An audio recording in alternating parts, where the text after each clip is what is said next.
লাখো মানুষের সমাগমের পরিকল্পনা আমরা করি নাই। যদি লাখো মানুষ সমাবেত হয়ে যায় সেটা তো আমাদের কিছু করার নেই। দেশব্যাপী এটা নিয়ে একটা আলোচনার বিষয়বস্তু এখন তারেক রহমান সাহেবের আগমন।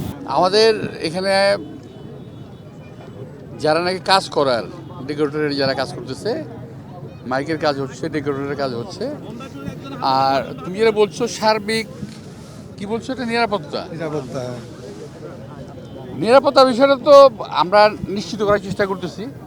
সব কিছু তো আমাদের হাতে নাই। তো আমাদের ছেলেরা রাউন্ড দ্য ক্লক এখানে আছে, কাজ করতেছে। আর যাদের দায়িত্ব কাজ করার, স্টেজ বানানোর, মাইকের কাজ যেগুলো সেগুলো চলতেছে।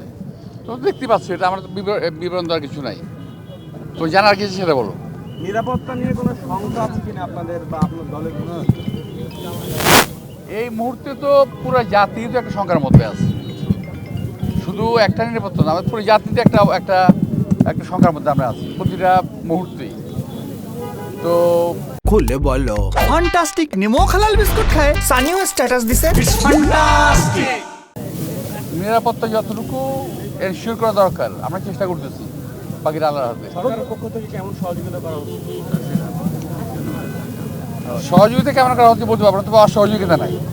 আফরোজ ভাই, তারেক রহমানের আগমন বাংলাদেশের রাজনীতিতে কতটা ইম্প্যাক্ট ফেলবে বলে আপনি মনে করেন?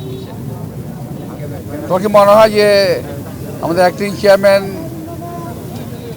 আসাটা একটা রাজনীতি ইম্প্যাক্ট হবে না? অফকোর্স রাজনীতিতে একটা ইম্প্যাক্ট তো আছেই। এটার দেশব্যাপী এটা নিয়ে একটা আলোচনার বিষয়বস্তু এখন তারেক রহমান সাহেবের আগমন। এটা তো ইম্প্যাক্ট তো অফকোর্স আছে এটার। লাখো মানুষের সমাগমের এটা পরিকল্পনা হচ্ছে, এত মানুষের আমরা কোনো পরিকল্পনা, শোনো, লাখো মানুষের সমাগমের পরিকল্পনা আমরা করি নাই।